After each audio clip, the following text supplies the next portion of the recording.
Un conflit majeur menace-t-il la planète? Les États-Unis vont-ils faire de l'Iran leur prochaine cible militaire? Le 20 mars 2013, lors d'une visite en Israël, le président Obama a franchi un cap dans les mises en garde qu'il ne cesse d'adresser à la République islamique. Nous pensons qu'un Iran doté d'une arme nucléaire serait une menace pour la région, pour le monde et un problème de survie pour Israël. Je le répète, toutes les options sont sur la table. Nous ferons tout ce qui est nécessaire pour empêcher l'Iran d'obtenir la pire arme au monde. Depuis près de 10 ans, le régime de Téhéran ne cesse de clamer son innocence. L'Iran ne développerait qu'un programme civil pour son unique centrale nucléaire. Je déclare que la République islamique d'Iran n'a jamais cherché à se doter d'une arme nucléaire et n'abandonnera jamais son droit à l'utilisation pacifique de l'énergie nucléaire. Malgré ces dénégations, les Occidentaux ont acquis la certitude que le pays des Mollahs cherche à fabriquer sa bombe à tout prix. Ils ont enchaîné les mensonges, il n'y a aucun doute là-dessus. Ils font semblant qu'ils n'ont pas menti et ce double jeu dure depuis des décennies. La situation avec l'Iran est arrivée à un point où il est déjà trop tard. Je peux vous assurer qu'on ne parle pas de long terme, on ne parle pas en termes d'années. Ils auront la capacité de la bombe quelque part au cours de l'été 2013, l'été prochain. La bombe se trouve à portée de leurs mains et les Iraniens deviennent de plus en plus provocateurs. Vous ne pourrez jamais empêcher l'Iran de se doter d'une bombe nucléaire si nous le décidons. Vous ne pourrez pas l'empêcher. Les puissances occidentales vont-elles perdre cette course à la bombe? Depuis plus de 10 ans, leurs satellites traquent les sites cachés. Des agents infiltrent les réseaux. Depuis peu, leurs actions de sabotage ou leurs campagnes d'assassinat se sont intensifiées. Voici l'histoire d'une guerre de l'ombre dont l'issue imminente fait trembler la planète.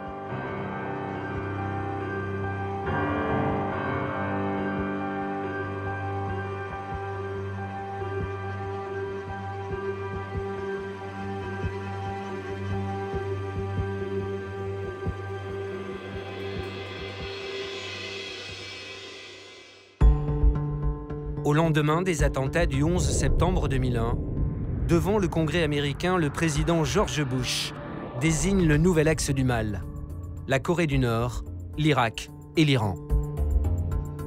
Des États comme ceux-là, avec leurs alliés terroristes, constituent un axe du mal, qui s'arment pour menacer la paix dans le monde. En cherchant à se doter d'armes de destruction massive, ces régimes représentent un danger grandissant. À 800 km au-dessus de la Terre, les satellites espions scrutent désormais les activités suspectes, celles de l'Iran en particulier.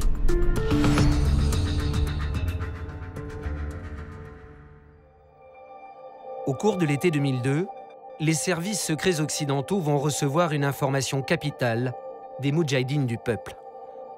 Cette organisation d'opposants iraniens en exil, qui cherche à renverser le régime des Mollahs, a découvert un site nucléaire dissimulé par l'Iran. David Albright est un ancien inspecteur de l'AIEA, l'agence de l'ONU qui contrôle les activités nucléaires. Il se souvient du choc provoqué par la révélation, livrée par ces résistants infiltrés en territoire iranien.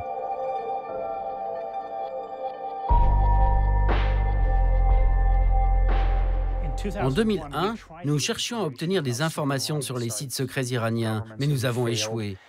Et tout à coup, en août 2002, les Moudjahidines du peuple sont sortis du bois avec des informations sur 2 sites nucléaires, à Natanz et à Arak.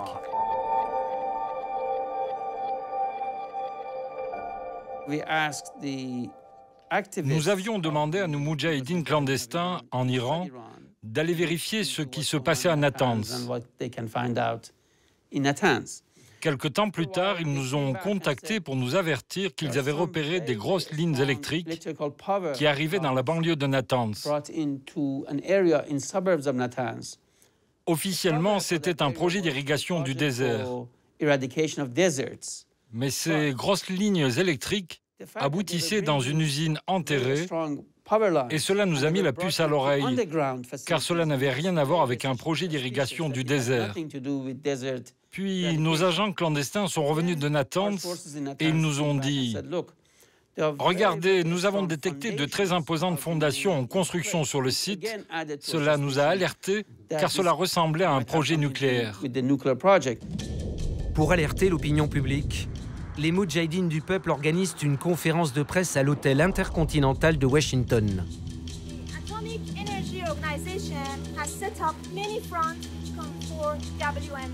Au même moment, les satellites espions repèrent le site de Natanz, à 300 km au sud de Téhéran. Leurs images révèlent une installation en partie enterrée qui fait songer à une usine d'enrichissement de l'uranium.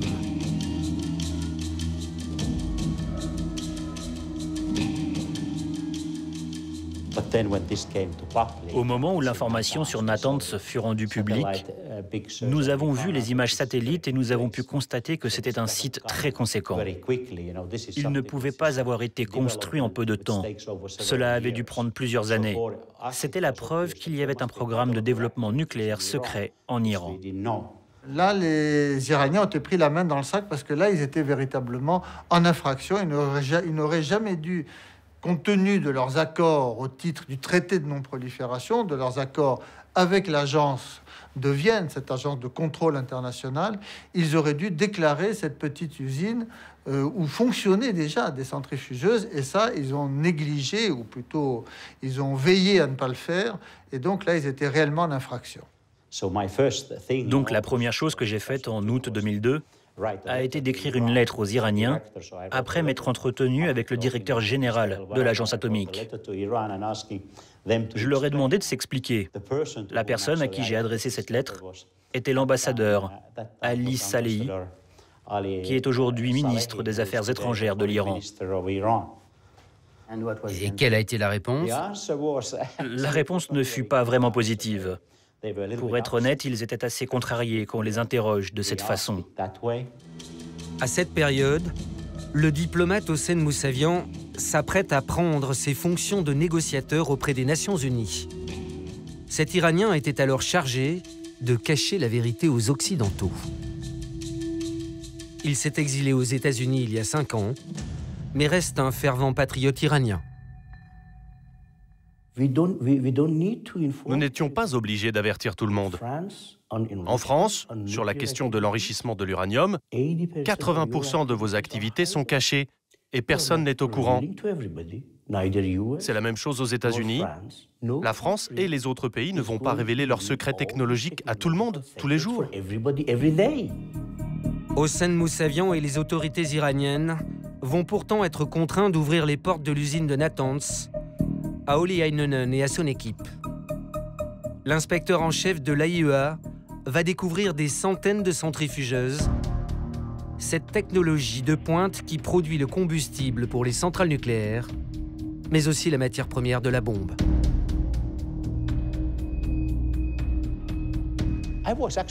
J'étais réellement surpris par ce que j'ai découvert. Vous savez, j'ai vu beaucoup de choses dans ma vie d'inspecteur. Mais lorsque nous sommes arrivés sur place, nous étions face à une usine énorme, avec un gigantesque sous-sol, très protégé. La chose qui m'a le plus étonné, et je ne l'oublierai jamais, c'est une salle d'exposition de la taille d'un court de tennis. Elle était remplie de différentes pièces de centrifugeuses. Le tout était très bien organisé. Et quand j'ai vu ça, je me suis dit que c'était une affaire très sérieuse. À ce stade, les autorités iraniennes ne peuvent plus nier l'évidence. Elles ont mis en service un équipement nucléaire non autorisé par l'ONU. Mais l'Iran cherche encore à cacher la provenance de ces centrifugeuses. Les Iraniens m'ont dit que c'était le fruit de leur propre invention, mais il était évident depuis le début que cela ne pouvait pas être le cas. C'était une technologie bien trop avancée. J'avais vu des choses comparables en Europe. C'était proche de ce que j'avais pu voir ailleurs. Mais à ce moment-là, je ne savais pas encore où. Qui a bien pu aider l'Iran à s'équiper de ces fameuses centrifugeuses? Les soupçons des services occidentaux vont se tourner vers le voisin pakistanais, le seul pays musulman qui a déjà testé sa propre bombe atomique 4 ans plus tôt.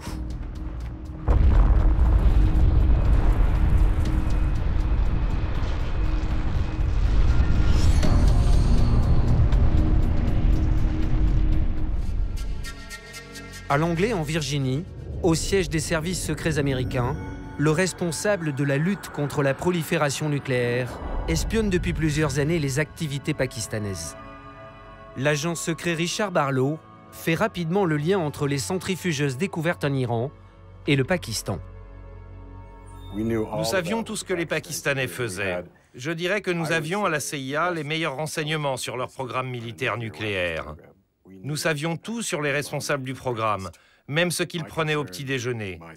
Leurs activités nucléaires étaient mon souci principal depuis le premier jour.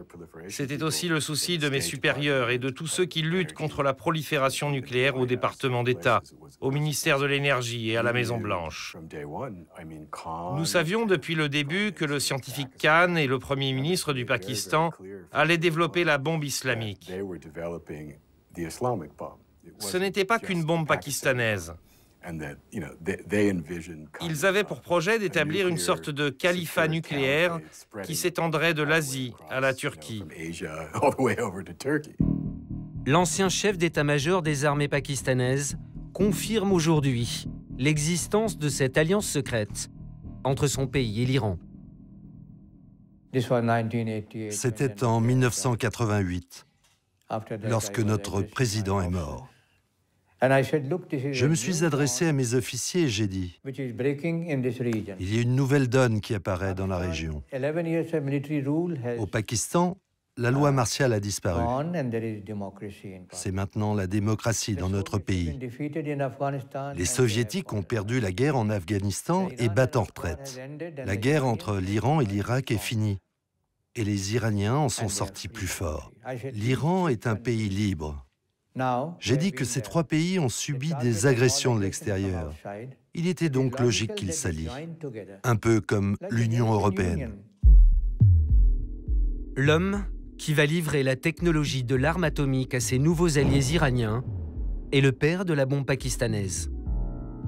Abdul Qader Khan est un héros national qui a permis à son pays de devenir une puissance nucléaire.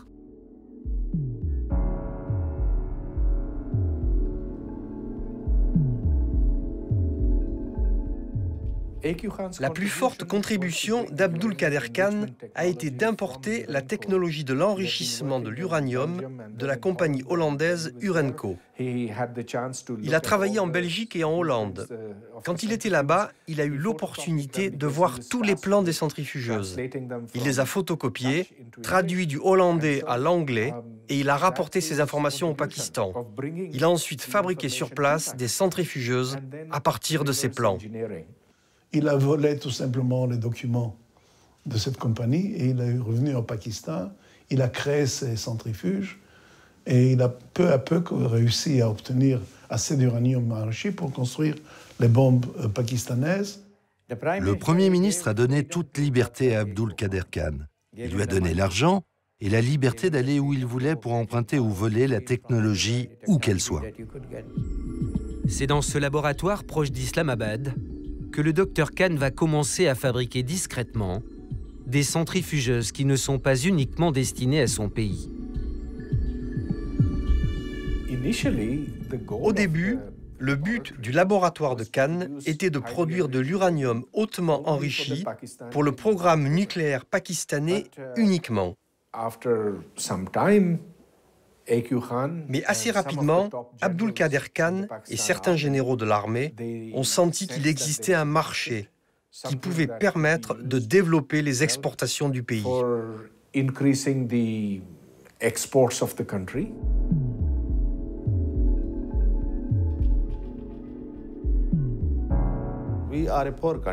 Nous sommes un pays pauvre et nous avions une dette très lourde.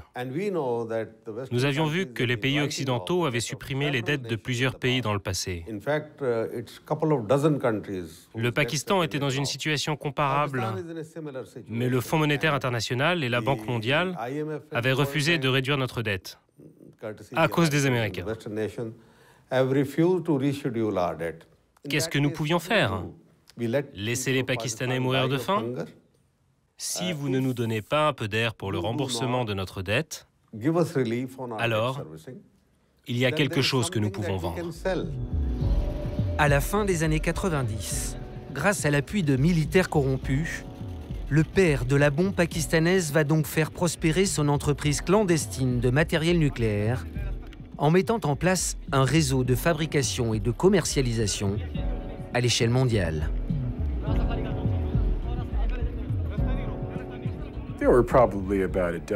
Au Pakistan, ils étaient une douzaine à travailler pour Abdul Qader Khan. Mais il a aussi recruté des gens dans 10 pays différents. Donc c'est une équipe importante. La commission atomique pakistanaise avait aussi son propre réseau. Il y avait pas mal de personnes impliquées de ce côté-là aussi. Ils travaillaient à partir des ambassades, des officiers étaient impliqués. Un très vaste réseau s'est mis en place sur 3 à 4 continents. Sa réussite a été de réunir des gens pour former une équipe. Dans un même temps, il a réussi à tisser des liens avec le reste du monde pour mettre en place son business de l'exportation. Il ne pouvait pas le faire par lui-même. Il a aussi reçu de l'aide de l'armée. Et on peut dire que l'armée avait besoin de lui, car certains militaires tiraient profit de ce business.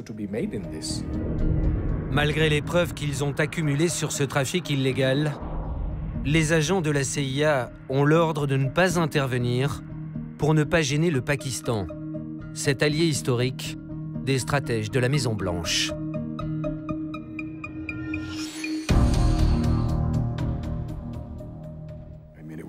Il était tout à fait clair que les forces prédominantes de notre gouvernement ne voulaient pas s'attaquer au Pakistan et à son programme nucléaire. Ils le considéraient comme un pays allié et donc ami, ce que je n'ai jamais pensé. Ce fut l'erreur, et c'est toujours l'erreur. Et c'est pour ça que nous sommes assis ici pour en parler aujourd'hui. Comme Richard Barlow, les Moudjahidines du peuple avaient identifié les relations commerciales que le réseau d'Abdul Qader Khan entretenait avec les militaires iraniens dès le milieu des années 80, avant même la fabrication de la bombe pakistanaise. Au milieu de la guerre Iran-Irak, une réunion de 3 lieutenants d'Abdul Qader Khan a eu lieu avec des décideurs iraniens.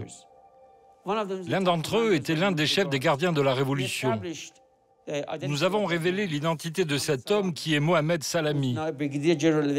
Aujourd'hui, c'est l'homme clé des gardiens de la Révolution. Et ça posait une question. Pourquoi un responsable des gardiens de la Révolution rencontrait-il des hommes d'Abdul Qader Khan secrètement aux Émirats arabes unis? Les sources de Richard Barlow étaient donc fiables. Mais les mises en garde répétées de l'agent de la CIA finissent par irriter les partisans du Pakistan à la Maison-Blanche. Ils ont essayé de me virer. Ils ont tenté de me détourner de mon objectif, de ma cible pakistanaise. Ça a donné lieu à une énorme bataille entre le directeur des opérations et mon directeur du renseignement à la CIA. Ma vie est devenue un enfer. Ma hiérarchie ne m'a pas demandé de partir, mais cela a brisé ma carrière. Je suis resté au placard pendant un certain temps. J'aurais pu rester à la CIA pour toujours, mais je suis parti. Si l'on avait continué à enquêter sur le réseau Khan, on aurait su lorsqu'il a commencé à vendre. Que ce soit des achats ou des ventes, nous l'aurions su. Mais c'est un point secondaire. Le point central, c'est que si nous avions cassé ce réseau dès la fin des années 80, il n'y aurait pas eu ces ventes. Un point, c'est tout. Pendant 15 ans, les États-Unis ont fermé les yeux. Mais en 2003, après la découverte des centrifugeuses pakistanaises dans l'usine iranienne de Natanz, leurs services secrets reçoivent enfin l'autorisation d'agir.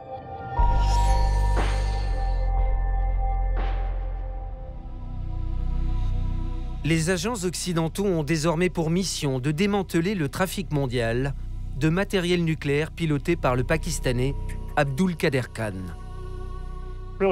Ces gens-là n'étaient pas vraiment intéressés par un objectif politique, ils voulaient juste faire des ventes. Ils opéraient par le biais de commissions, de sociétés d'expertise conseil. Je ne pense pas que ces personnes étaient motivées pour aider tel ou tel pays à obtenir l'arme nucléaire. Il s'agissait d'hommes d'affaires motivés qui ont identifié une niche de marché et qui en ont profité. Parmi les hommes d'affaires de ce réseau, la CIA va identifier une famille de trafiquants installés dans la petite ville de Saint-Gall, en Suisse. Avec leur père Friedrich, Urs et Marco Tiner sont des hommes clés du trafic d'Abdul Qader Khan. Depuis la fin des années 80, cette famille d'ingénieurs fabrique et exporte du matériel nucléaire en toute impunité. Qui sont-ils? Ce sont des ingénieurs suisses très talentueux dans le domaine de la production d'équipements de haute précision. Le père, Friedrich Tiner, détient plusieurs brevets techniques et il possédait des sociétés très prospères dans les années 80 et 90. Leur père avait été une jeune recrue d'Abdul Qader Khan. Ils étaient en contact depuis les années 70 et il était un vendeur de matériel très dévoué au Pakistan. Ses fils ont joué un rôle primordial lorsque le réseau Khan a commencé à vendre. Cela a dépassé leurs activités initiales. Ils ont commencé à avoir des manufactures à l'étranger, des locaux en Malaisie et dans d'autres endroits, où ils fabriquaient différentes pièces vendues ensuite à la Libye ou à l'Iran. Ses fils ont joué un rôle vraiment crucial. La saga commerciale de la famille Tiner touche à sa fin. Les services américains les contraignent à collaborer. Ils vont devenir de précieux informateurs. À Washington, on dit que les Tiner ont été démarchés. Leur père, Frédéric, n'est pas venu spontanément à la CIA pour proposer une révélation et affirmer qu'il voulait œuvrer pour le bien de l'humanité. Ils ont été approchés et la famille a été placée face à un choix. La CIA et les services anglais avaient accumulé énormément d'informations sur les activités des Tiner. Ils pouvaient être déférés devant la justice en Suisse. Les Tiner deviennent alors des agents doubles, mais leurs clients iraniens ou libyens n'en savent rien. Les trafiquants suisses transmettent aux services secrets occidentaux des factures, des schémas de centrifugeuses livrées à l'Iran, et même les plans pour fabriquer la bombe. À l'automne 2003, ils livrent une information capitale.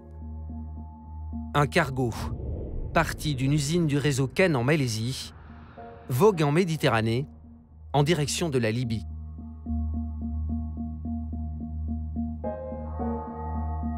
Sa destination était clairement la Libye.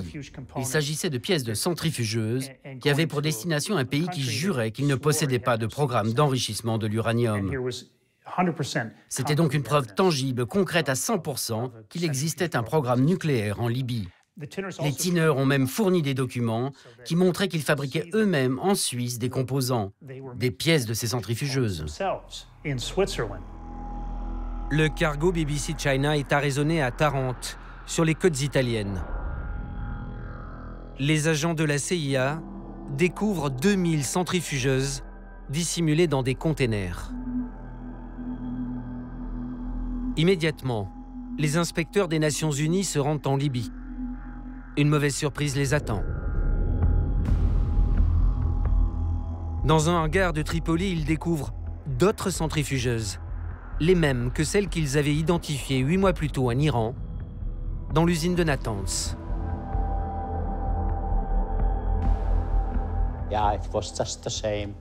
C'était exactement le même matériel, les mêmes pièces, empaquetées de la même façon.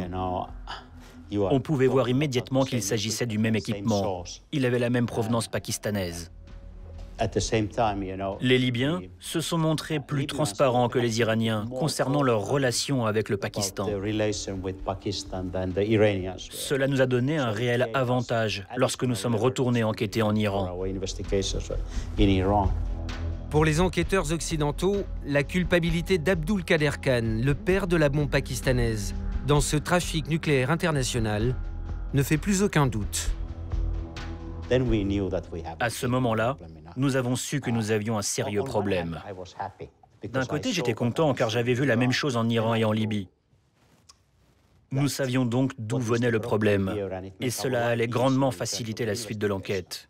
Mais d'un autre côté, nous avons commencé à nous inquiéter sérieusement car en découvrant la technologie présente en Libye, on se demandait aussi mais qui d'autre se les procurait? Sont-ils les seuls pays à la posséder? Il s'est malheureusement avéré que le réseau pakistanais commerçait avec l'Iran, mais aussi avec l'Irak et la Corée du Nord. Désormais, le Pakistan, cette plaque tournante de la prolifération nucléaire, va devenir la cible des États-Unis.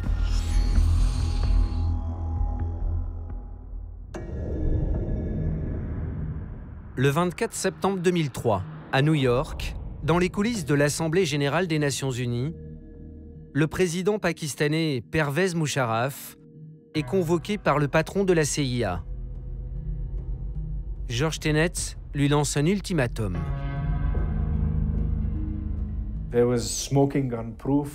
Les Américains possédaient des preuves irréfutables qu'ils ont montrées à Musharraf ainsi qu'aux autres pays membres de l'ONU. Elles attestaient que le Pakistan fournissait en effet du matériel nucléaire. L'Amérique était beaucoup plus puissante qu'aujourd'hui. Elle constituait une entité très menaçante à ce moment-là. Le président Musharraf se situait plutôt fermement dans le camp américain. Il devait par conséquent réagir. Les inspecteurs des Nations unies sont eux aussi autorisés à entrer dans la danse. Ils se rendent au Pakistan pour exiger l'arrêt de ce trafic vers des pays hostiles à l'Occident. Nous avons eu notre première rencontre avec les Pakistanais juste avant Noël, le 21 ou 22 décembre 2003. Nous n'étions pas les bienvenus. C'était un problème de taille pour eux. Ils ont dit que les ventes étaient la faute d'un réseau privé. Le Pakistan a toujours nié qu'il s'agissait d'une décision gouvernementale. Les autorités dénonçaient Abdul Qader Khan, ce scientifique véreux qui n'avait pas d'autorisation pour faire son commerce illégal. Dans les autres pays, c'était le même discours. Les gouvernements n'étaient pas impliqués.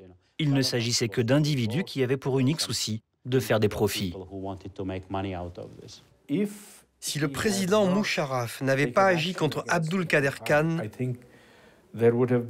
les conséquences sur le Pakistan auraient été dramatiques. Le président Pervez Musharraf n'a pas le choix. Il lui faut sacrifier le héros national, le père de la bombe pakistanaise, pour échapper à la menace d'une offensive américaine. Musharraf devait diffamer, disgracier le docteur Abdul Qader Khan, ce qu'il a fait sans raison valable. Car Khan agissait avec l'accord officiel des autorités. Vous pensez que c'est la pression américaine? Oui, bien sûr. Et pourquoi? Ils ne voulaient pas qu'il reste un héros, qu'il soit un exemple pour les autres. Ils voulaient le démolir, détruire son image. Mais nous savons que la nation pakistanaise le respectait et le respecte toujours. Ce qui est sûr, c'est que Musharraf n'a pas été correct avec lui. Il a fait beaucoup de mal au docteur Abdul Qader Khan et au Pakistan aussi. Le 4 février 2004, Abdul Qader Khan doit se repentir à la télévision pakistanaise. Il confesse ses fautes et endosse le costume officiel du traître à la nation.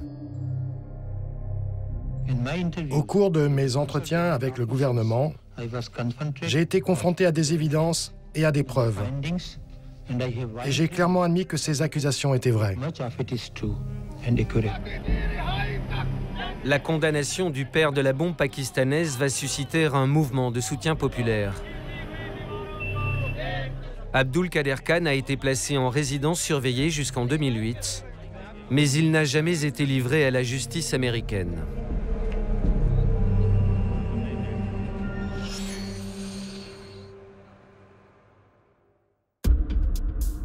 Le Pakistan s'est soumis à la pression des États-Unis et cesse ses exportations de matériel nucléaire. Mais l'Iran poursuit son programme secret et la communauté internationale cherche toujours à le démasquer. En ce début 2004, Téhéran refuse d'admettre que les Pakistanais lui ont fourni le matériel pour fabriquer la bombe. Le Pakistan a aidé l'Iran à bâtir sa propre technologie nucléaire. Pourquoi pas? C'est vrai? C'est dans un rapport de l'AIEA? Alors disons que c'est vrai. Mais vous étiez aux commandes à cette époque. Je n'étais pas encore responsable de ce dossier à ce moment-là. Mais quoi qu'ils aient fait, ils ont bien fait. Vous, les Français, vous avez bien soutenu les Israéliens pour qu'ils puissent construire leurs bombes. Vous ne vous en voulez pas d'avoir fait ça? Mais vous admettez que le Pakistan a livré l'Iran. Je n'étais pas aux affaires à cette époque, et je ne sais pas vraiment. Je dis, admettons que ce soit vrai, il n'y a pas de mal, ce n'est pas illégal. Pour les Nations Unies, les activités nucléaires iraniennes secrètes sont bien plus qu'illégales. Elles sont inacceptables et le régime des mollahs ne l'ignore pas. L'Iran, pendant 2 ans et demi, ont arrêté tous les efforts de construire une bombe atomique parce qu'ils avaient peur qu'ils sont les prochains. Après l'Irak, c'est les Américains vont les attaquer. Les Iraniens donc font un certain nombre de gestes, arrêtent leur programme clandestin parce qu'ils ont le sentiment qu'ils vont pouvoir se mettre d'accord avec l'Occident, disons, et ils sont déçus. Ça ne marche pas. Ça ne marche pas parce qu'en fait, l'Occident, les Européens activés par les Américains, veulent plus que cela. Ils veulent l'arrêt complet de ce programme. Et là, au fur et à mesure que les Iraniens prennent conscience du fait qu'ils n'obtiendront pas ce qu'ils espéraient de la négociation s'étiole, la négociation meurt, et ils annoncent qu'ils vont reprendre leurs activités d'enrichissement qu'ils ont suspendues pendant près de 2 ans. Les Nations Unies ont gagné du temps, mais la communauté internationale est désormais persuadée que l'Iran va poursuivre ses activités clandestines. En ce milieu des années 2000, les réseaux d'espionnage occidentaux accentuent leur surveillance. Une nouvelle partie de cache-cache commence. Ces 10 dernières années, la situation a été la suivante. Nous avons fait des révélations. Nous avons demandé à la communauté internationale et à l'Agence internationale de l'énergie atomique de venir vérifier. Le régime iranien a empêché l'accès, a essayé de cacher des choses, a menti à la communauté internationale en disant « il n'y a rien ici ». Fin 2004, grâce à des renseignements livrés par les Moudjahidines du peuple, les inspecteurs de l'ONU exigent de visiter un nouveau site suspect. Nos résistants en Iran avaient révélé l'existence d'un endroit appelé Lavizanchian, à Téhéran. Il s'agissait du centre névralgique des opérations de recherche sur la bombe atomique. Après les révélations de Nathan Seharak, le régime iranien a paniqué. Ils ont pensé « l'Agence internationale de l'énergie atomique va venir vérifier ce site, il vaut mieux le fermer et le déménager ailleurs ». Lorsque les inspecteurs de l'ONU sont arrivés à Lavizan, l'endroit avait été complètement nettoyé. Tout avait été enlevé, même la terre avait été extraite sur 4 mètres de profondeur. Les arbres avaient été coupés. Ils voulaient être sûrs qu'aucune trace ne serait détectée. Ils ont menti trop souvent, depuis au moins le début des années 90. Je me souviens, à la fin de ces années, j'étais dans la même pièce que M. Salehi. Il me criait dessus en me jurant qu'il n'avait pas de programme de centrifugeuse. J'argumentais en disant « Vous avez fait des achats, il y a tel approvisionnement, vous avez un programme de centrifugeuse. »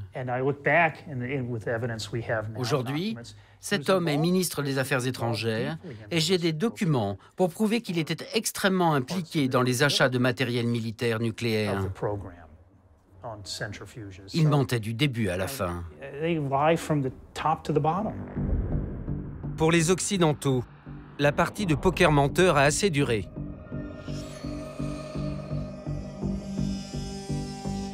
À partir de janvier 2007, la tension monte d'un cran. Une mystérieuse série d'assassinats de scientifiques iraniens va créer un climat de terreur à Téhéran. L'une des victimes les plus symboliques, Majid Shariari, supervisait le programme d'armement. Le même jour, Abbasi Davani a failli être assassiné. Dans nos documents, ils étaient tous deux responsables des programmes d'armes nucléaires. Un autre scientifique assassiné était impliqué dans le programme d'achat, des achats secrets de centrifugeuses. Tous ces gens-là étaient hors la loi. Donc, c'est une campagne pour éliminer les personnes clés d'un petit réseau à la tête du programme. Entre 2007 et 2012, 5 scientifiques et 2 militaires iraniens sont morts par empoisonnement, coup de feu ou explosion.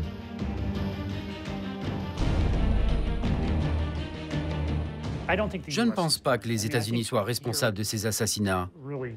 Nous ne sommes pas favorables à ce genre de méthode ici. Ce n'est pas une bonne tactique. Les Américains ont dit « c'est pas nous ». Et ils l'ont dit avec très grande vigueur. On n'est pas forcé de les croire, mais ils ont dit « on ne fait pas ce genre de choses-là » et d'ailleurs on ne l'approuve pas. Ce ne sont pas les services secrets européens, donc il reste un ultime suspect. Mais je suis pour la présomption d'innocence, tant que les gens ne sont pas déclarés coupables. C'est Israël, effectivement, qui, Israël, lui, n'a jamais rien dit. Selon sa méthode habituelle, il ne dément pas et il ne révèle pas. L'ancien député Bar Zohar, proche du président israélien en poste pendant cette campagne d'assassinat, ne dément pas, bien au contraire. Écoutez, il y a plusieurs versions là. Je ne peux pas vous donner la version officielle, il n'y a pas une version officielle. Mais certainement, il y a des agents israéliens qui opèrent en Iran, sous une couverture différente, bien sûr. Il y a aussi des agents des Moudjahidines qui, selon, j'ai lu cela quelque part, et ont été entraînés par les Israéliens qui opèrent des bases venant de la périphérie de l'Iran. Il y a aussi des agents qui viennent du Kurdistan, qui sont des Kurdes, mais des Kurdes parlant le perse et sont capables de se planter dans la population. Alors, des gens de toutes ces origines israéliennes, iraniennes, kurdes, sont en train d'opérer dans divers domaines, dans diverses catégories. Au cours de cette guerre secrète entre l'Iran et l'Occident, des scientifiques ont été assassinés. Quel a été le rôle de vos Moudjahidines? Aucun. Absolument aucun. Le régime iranien a fait toutes sortes de déclarations, mais ils sont connus pour être des menteurs.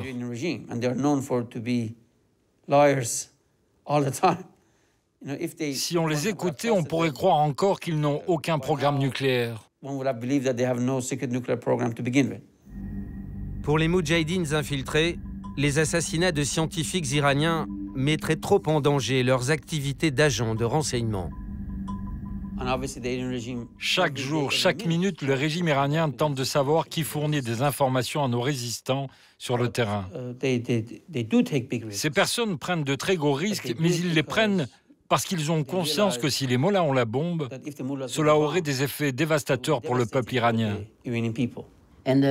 Des agents ont été capturés par le régime? Il y en a eu, et ils ont payé le prix fort. À cause de ces révélations? Certaines révélations, oui. Comme? Je ne peux pas entrer dans les détails, mais il y en a eu. Et qu'est-ce qui leur est arrivé? Ils ont passé beaucoup de temps en prison. Ils sont passés par des moments très difficiles. Ils ont été tués? Pas que je sache, mais beaucoup d'entre eux ont connu la torture et la prison. Face à la menace nucléaire iranienne, Israël est le pays qui se sent le plus en danger. Tous les acteurs de cette guerre de l'ombre en conviennent. Les services israéliens n'hésitent pas à intervenir sur le territoire de la République islamique. Il y avait un an, il y avait une attaque sur une base de missiles iranienne qui a explosé. Et dans cette attaque, il y a le général qui était le chef de section missile qui a été tué. Et tout le monde a écrit sur le fait qu'il a été tué. Et ils ont oublié, ce n'était pas le but de l'opération. Le but était de retarder ou d'arrêter les essais avec l'engin, le moteur, qui va transporter ce missile à 10 000 km, 6 000 milles. Et vous dites que c'est une opération du Mossad? Ce n'est pas une opération de la CIA américaine, ce n'est pas une opération des Britanniques, bien qu'ils donnent des informations très bonnes et très précises, mais ce n'est pas eux qui vont envoyer leurs gens. Alors ceux qui sont à la tête de la bataille sur le front, c'est bien les Israéliens. Depuis 6 ans, les attaques et les assassinats se sont multipliés sur le territoire iranien. Ils ont alimenté l'extrémisme et renforcé le régime des mollahs. Si quelqu'un venait à Paris et assassinait vos scientifiques, qu'est-ce que vous ressentiriez? D'abord, l'Occident et Israël ont créé la haine. Et les conséquences de ces assassinats, c'est qu'ils ont provoqué encore plus de soutien populaire au programme nucléaire et à ses responsables. Les assassinats ne sont pas une bonne tactique. Par exemple, le scientifique Abbassi Davani, qui a survécu, est maintenant à la tête de l'Organisation iranienne de l'énergie atomique. Il est devenu l'un des pires radicaux iraniens et son influence a grandi. À partir du milieu des années 2000, le régime de Téhéran accentue sa course à la bombe. Pour échapper à la destruction de ces sites, il multiplie les astuces. En 2009, les Français annoncent qu'ils ont identifié un nouveau site, enfoui près de la ville de Fordo, à 200 km de Téhéran. Je faisais souvent l'aller-retour en auto entre Téhéran et Qom, donc, et à mi-route à peu près. On voit très bien, il y a une montagne qui était vraiment percée de tunnels, mais vraiment comme un gruyère. Je disais souvent à mes amis, mais il faudra il faudra essayer de voir là encore un peu plus près de quoi il s'agit. Donc, est-ce que c'est ce que j'ai dit qui a commencé à motiver les gens? J'en sais rien, à vrai dire, c'est possible. C'est peut-être d'autres sources qui ont commencé à creuser cette piste. En tous les cas, je pense que les Français, en effet, ont joué un rôle assez positif donc, dans la découverte de ce site qui, à l'origine, était en effet clandestin. Nos sources nous ont dit que des activités très étranges se passaient au nord de Qom et que le régime creusait de nombreux tunnels dans cette zone.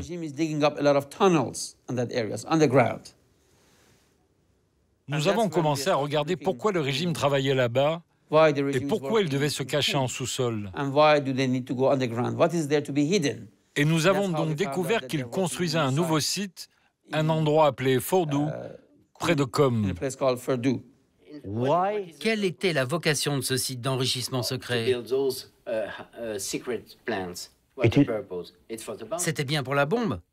Le deuxième site, sous la montagne, c'était parce que les Israéliens avaient commencé à menacer l'Iran d'attaques militaires. Et du côté des États-Unis, les présidents Bush puis Obama ont toujours répété qu'une attaque militaire était possible. À la fin des années 2000, les relations avec l'Iran sont quasiment rompues. La bombe iranienne avance à grands pas. Les Américains cherchent une solution pour saboter sa fabrication.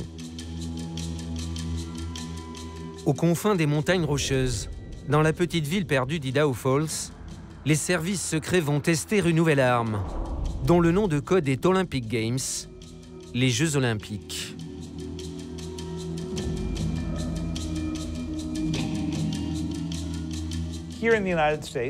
Ici, aux États-Unis, une usine virtuelle d'enrichissement de l'uranium a été construite. Ils ont reproduit l'équivalent de l'usine iranienne de Natanz en modèle réduit et l'ont installée dans des laboratoires d'État pour que les gens qui travaillaient sur le projet puissent le faire dans le secret. L'idée était de reproduire le processus de production de l'usine de Natanz et de vérifier s'ils pouvaient arriver à faire exploser ces centrifugeuses. Grâce aux centrifugeuses saisies sur le BBC China en 2003, les chercheurs américains vont expérimenter une nouvelle arme de guerre, un virus informatique nommé Stuxnet. Cet ingénieur a été le premier à analyser les effets dévastateurs de ce virus. Ce qui est intéressant avec Stuxnet, c'est qu'il recherche uniquement des ordinateurs qui gèrent les machines, qui pilotent la vitesse de rotation des cylindres d'enrichissement de l'uranium. Ce sont ces machines qui devaient être infectées et se mettre à tourner à une telle vitesse qu'elles devaient être détruites. Les chercheurs y sont finalement parvenus. Et un jour, ils ont emporté le moteur de la centrifugeuse et ils ont pris un vol pour Washington. Les hackers des services secrets doivent obtenir l'autorisation du président pour lancer leur guerre du troisième millénaire. Ils s'enferment avec George Bush dans la salle de crise de la Maison-Blanche. Quand ils sont arrivés à la Maison-Blanche, ils ont posé la centrifugeuse détruite sur la table de conférence de la salle de crise. Et là, le président Bush a dit « Allez-y, tentez le coup ». En juin 2010, l'opération Jeux Olympiques est révélée. À l'autre bout de la planète, à Natanz, la plus grosse usine d'enrichissement iranienne a subi une attaque informatique digne d'un roman d'espionnage.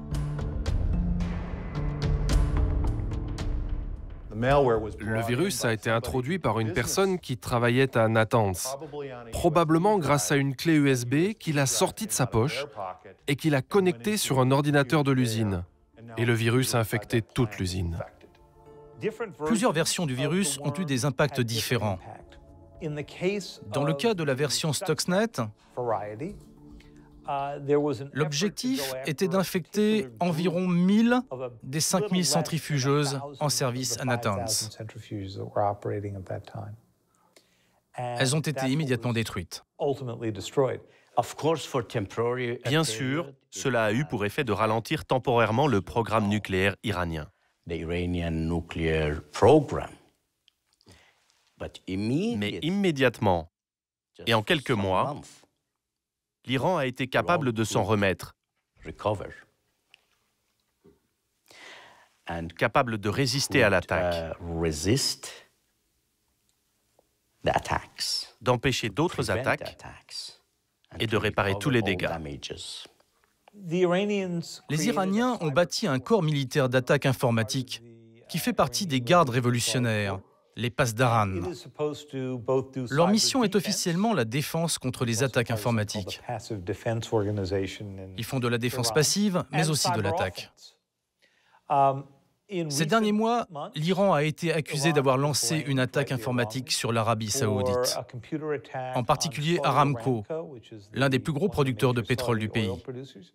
Et l'Iran a aussi lancé des attaques contre des banques américaines. Comme je l'ai déjà dit, encore une fois, les pays occidentaux ont aidé l'Iran. Ils nous ont appris à nous défendre contre des cyberattaques, à utiliser de nouvelles technologies, à mobiliser nos forces, à mettre en place l'une des cyberarmées les plus puissantes au monde. Loin de dissuader l'Iran, les attaques américaines ont renforcé la détermination du régime iranien. À Natanz, les centrifugeuses détruites ont été réparées. Il y a quelques mois, les inspecteurs de l'ONU ont même découvert que leur nombre est passé de 5000 à 12 000. L'Iran avance, même s'il avance très lentement, même s'il avance en se prenant les pieds dans le tapis, etc. Il avance et inexorablement, le fait qu'on n'ait pas trouvé de solution à la crise, qu'on n'ait pas soit pas parvenu à une solution négociée, finalement aggrave la crise. La crise, c'est vrai que ça aggrave de jour en jour, et l'Iran développe effectivement, se rapproche de plus en plus de la capacité à fabriquer une bombe, et donc on peut considérer d'une certaine façon que tout ce qu'on a fait jusqu'à présent, faute de parvenir à un accord, est quand même un échec. À présent, le prix est devenu extrêmement élevé. C'est ce qui arrive lorsque vous laissez de plus en plus les choses se détériorer. Alors les conséquences deviennent de plus en plus lourdes.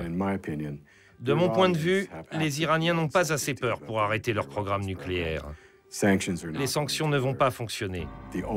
La seule solution pour stopper le programme nucléaire iranien, c'est de le bombarder. S'il veut tenir promesse, le président Obama n'a plus que quelques mois pour empêcher l'Iran de disposer de sa bombe atomique. Mais une attaque militaire sur la République islamique divise la communauté internationale.